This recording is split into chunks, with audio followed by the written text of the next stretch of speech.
There's a place he comes to me. Though I'm blind, he helps me see. Though I see dimly in this place, one day I'll see him face to face.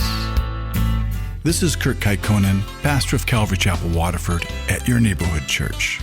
Today on Face to Face, we'll be in the book of Matthew. So grab your Bibles and let's get started. If you want to hear this complete message in its entirety, go to yourneighborhoodchurch.com, where you can download Your Neighborhood Church app at the App Store. And then Jesus says something, and he says, and if you're willing to receive it, he is Elijah who is to come.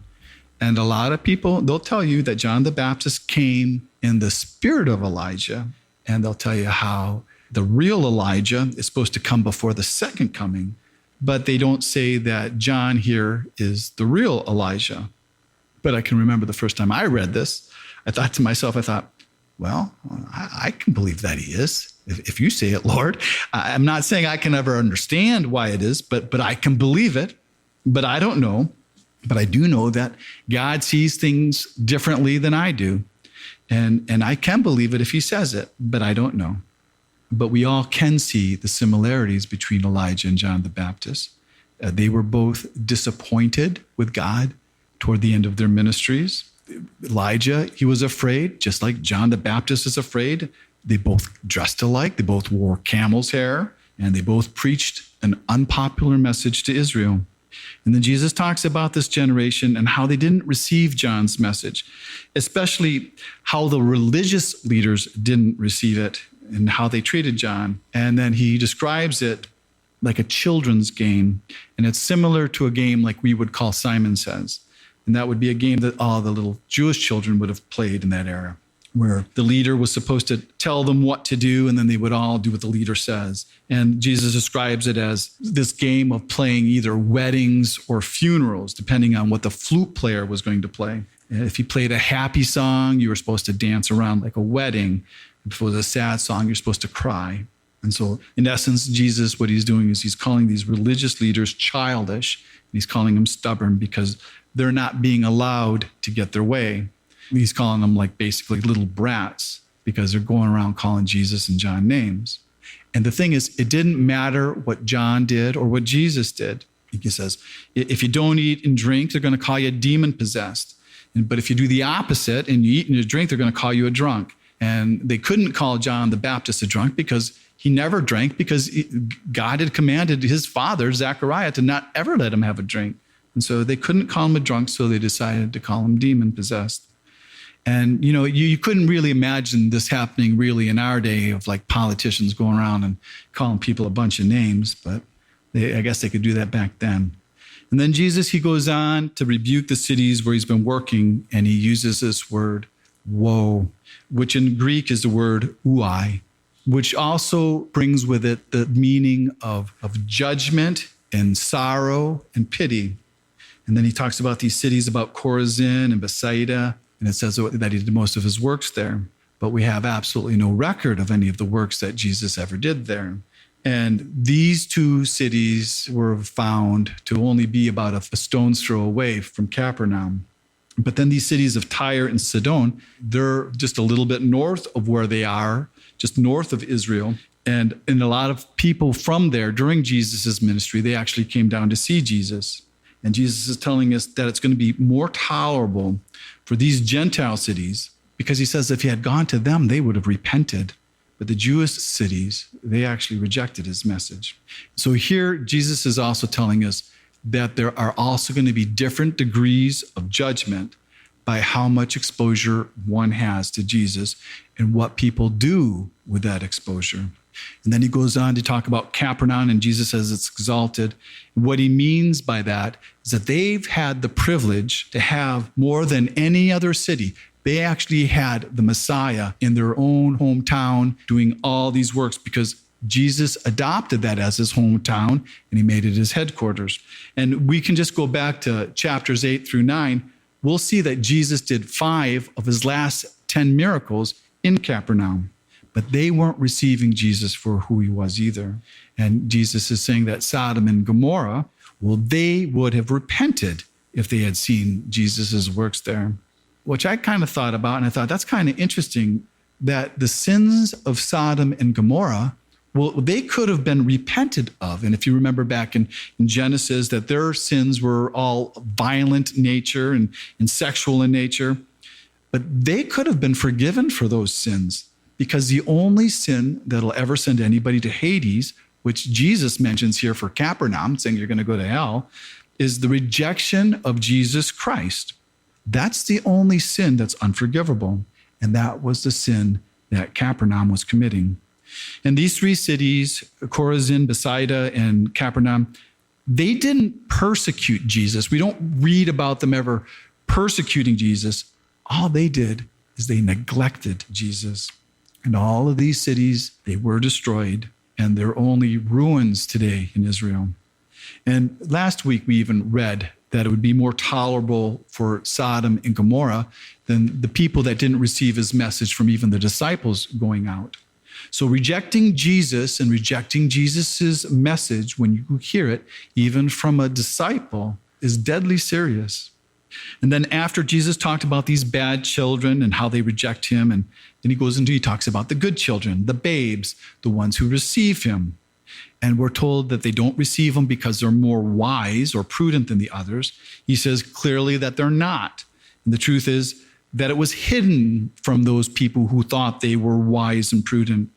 And that's because we're really not that wise, and we're just babes. And that's the kind of people that God wants to reveal Jesus to. And then we're told how Jesus and the Father, that they have this special relationship that only they have, that they're the only ones who know each other in this way. Unless the Father wants to reveal to us the Son, or Jesus wants to reveal the Father to us. And then he goes on and he gives the greatest invitation to anyone ever. And this invitation was given to all. It's given to anyone. It wasn't just given to Israel. And here in this next part, we can see how a relationship with Jesus is different than any other kind of relationship one can have with God through religion. Because Jesus, he isn't asking us to bring anything to offer him. All he's telling us that we have to do is just come. And when it says here, and it says, if we labor or we are heavy laden, well, labor means the burdens that we place on ourselves. And heavy laden means the burdens that others have placed on us. And so this promise to anyone is, if we come to him with these types of burdens, that he will give us rest. And then there's a double meaning to this next part where he says, take my yoke upon you and learn from me. And one of them is the natural meaning of a yoke. And you probably know what it is. It's a collar that's made out of wood, and where you'd place it on an ox to plow a field with. And a lot of times, one of these yokes would be made with two holes for two oxen. And we've probably all seen it in old Western movies. They would take a strong, experienced ox that would pull, and they would pair it with a young ox to train the young ox in how to plow. And then Jesus, he tells us about his nature, that he doesn't think of himself as being higher than us, and that he's actually really meek, and that his nature is gentle. And it's all because Jesus is doing all the labor, he's doing all the heavy lifting, that our burden is light. Because the truth is that Jesus is pulling the whole load. And this word that they use for easy, where he says, my yoke is easy, in Greek means it is well fitted. So what Jesus is also saying here is that Jesus's yoke is very well fitted for us. We were made to be in that type of yoke, in that type of relationship with him. And so with Jesus carrying our load, our burdens will always be light. And he'll give us this rest that we need for our souls. And this is much different than the religion of the Pharisees. Most of the people, they would never say that the burdens that the Pharisees placed on them were light. In fact, their religion, it only added more burdens to a world that was already filled with burdens. And so here with Jesus, we're not coming to a religion. We're coming to a person. We're not coming to the law with a whole bunch of new rules, but we're coming to a person who actually cares for us. And so now if we look at our lives and we think our burdens are heavy and we're Christians, we're probably not giving our burdens to Jesus. And we're probably trying to carry them ourselves. Now, there was another meaning for a yoke back in Jesus' era, common for them, and it meant to become a disciple. And all rabbis had disciples.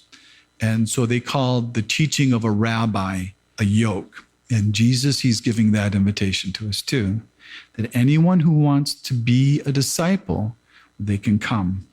And I honestly believe that anybody who's ever taken Jesus up on this has never, ever regretted it. So last week, the last thing that Jesus said was, "Take my yoke upon you and learn from me. I am gentle and lowly in heart, and you will find rest for your souls. My yoke is easy, my burden is light." And so now it's Saturday, and it's the Sabbath. It's the day of rest. And Jesus, he said last week that he would give us rest, and that's what the word Shabbat, or Sabbath, which is the same word as Sabbath, that's what it means. It means rest. It's the Hebrew word for rest. And Jesus just offered us this type of rest for those who would come to him. And the Sabbath in the law of Moses was prescribed to the Jews by law. And it was to make sure that God's people would take this rest, and that's because people need rest. But the Sabbath, it didn't really begin with the law. It actually began on the seventh day of creation. And that was for all people, because that's when God rested from his works. And no other nation or religion has had a weekly day designated for rest at this time. So all other nations at this time, they generally work 7 days a week. And for the Jews, if it hadn't been prescribed by law, you can see by reading the Old Testament record that they wouldn't have taken the day off either. They proved that they believed it would be more prosperous for them to work 7 days of the week. And the Sabbath day that God had given, it was rest for everyone. They all got to sleep in late. Mom didn't have to get up and cook. And Dad, he didn't have to go chop the wood and make a fire. And all the children had to do was play. And they all got to spend this day together, because a part of the law was also that you couldn't travel far from your home. You could only go a Sabbath day journey, which was 3/4 of a mile. And this law, it included everybody, even the slaves and even the animals. And these kind of Sabbath laws were also given to the land, to give the land rest so they don't wear it out. The Sabbath, this rest, it was a gift to man. It was to give God's people a relief from their labor, a relief from their burdens. And it's the same type of relief that Jesus was talking about when he said his burden was easy and it was light. And so now it's Saturday, and Jesus is traveling with his disciples, and they're on their Sabbath day journey. They're only going less than 3/4 of a mile. And we read here that Jesus, that he himself, he wasn't eating the grain, but his disciples were. But the Pharisees, they didn't come to try to accuse the disciples. You've been listening to Face to Face. Face to Face on this radio station has been provided by Your Neighborhood Church. If you want to help support Face to Face and put this program on other stations just like yours, you can contact us at yourneighborhoodchurch.com or write Your Neighborhood Church, P.O. Box 500, Romeo, Michigan 48065. There's a place he comes to me. Though I'm blind, he helps me see. Though I see dimly in this place, one day I'll see him face to face. Tune in again tomorrow at this same time as we continue to go through the Bible.